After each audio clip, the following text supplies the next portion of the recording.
చాలామంది క్రైస్తవులు యోగా చేయటం తప్పే ఉంది అని మొదలు పెడుతూ ఉన్నారు. క్రైస్తవత్వంలో యోగా అనేది లేదు. రెండోది, క్రైస్తవత్వంలో మెడిటేషన్ అంటే ఒకవేళ మనం దేవుని మననం చేసుకోవటం అనేది ఖాళీ చేసుకోవటం ద్వారా జరగదు, అది నింపటం ద్వారా జరుగుద్ది. నింపటం ఏంటి అని అంటారేమో, దేవుని వాక్యాన్ని హృదయంలో పెట్టుకొని దాన్ని మనం ధ్యానం చేసినట్లయితే ఆ వ్యక్తి నీటి కాలువల యోర్న నాటబడినదై ఆకు వాడక తన కాలమందు ఫలమిచ్చు చెట్టు వలె ఉంటాడు, అతడు చేయనిదంతయు సఫలమగును.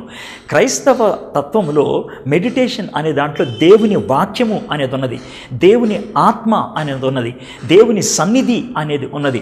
ఒకవేళ గనక హృదయాన్ని ఖాళీ చేసుకోవటం అని గనక మనం ఆలోచించినట్లయితే యేసుక్రీస్తు ప్రభువారు ఒకసారి ఈ విధంగా చెప్పాడు.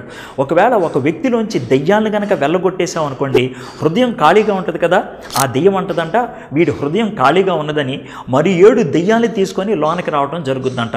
కాబట్టి ఆ విధంగా క్రైస్తవత్వంలో యోగా అనేది సరిపడేది కానే కాదు. మనం ఒకవేళ క్రైస్తవులంగా దేవునికి దగ్గర అవ్వాలంటే, ఎదగాలి అంటే దేవుని వాక్యాన్ని చదవాలి, ధ్యానం చేయాలి, దాన్ని మన జీవితంలో మననం చేసుకుంటూ జీవించినట్లయితే వాక్యానుసారమైనటువంటి జీవితం మనకి ఫలాన్ని ఇస్తుంది.